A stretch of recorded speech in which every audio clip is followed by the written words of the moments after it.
Un des plus grands facteurs de destruction de la libido, soyons clairs, quel que soit le genre, que vous soyez binaire, non binaire, hétéro, homo, bi, tout genre confondu, la jalousie, c'est un réel fléau.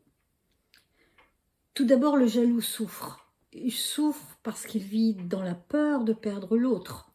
Il est totalement dans la suspicion et ce jaloux a un besoin en lui surveiller, contrôler.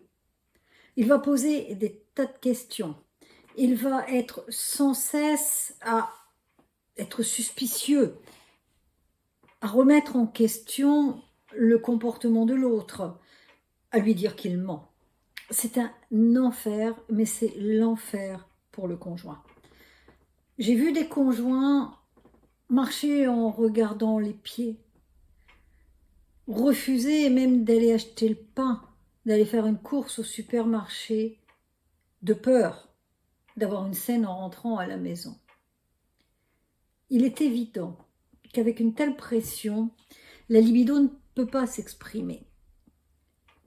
La première chose à faire dans un cas de figure comme cela, c'est de faire accepter au jaloux, et c'est pas une moindre affaire, qu'il a un problème. Déjà lui faire comprendre, il va falloir un peu de temps, parce que pour lui, c'est l'autre qui a le problème. Souvent, ça vient de l'enfance, ce qu'il ressent. Ça lui rappelle quelque chose qu'il a vécu ou dans ses anciennes amours. Et cette personne vit dans le passé. Convaincu d'avoir raison. Et c'est très compliqué de discuter avec quelqu'un qui est convaincu d'avoir raison. Donc, il faut attirer l'attention de cette personne-là sur le problème et lui faire accepter qu'il a un problème, parce que pour lui, le problème, c'est l'autre.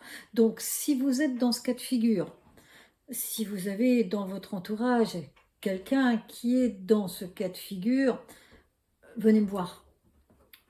Tout seul ou les amis ne peuvent pas vous aider à vous en sortir. Il faut vraiment un spécialiste. C'est un peu comme lorsque votre voiture tombe en panne. Bon, si c'est les freins ou l'embrayage, on peut voir le petit garagiste du coin, mais si c'est l'électronique, il faut voir le concessionnaire. Vous avez mes coordonnées, vous pouvez m'appeler.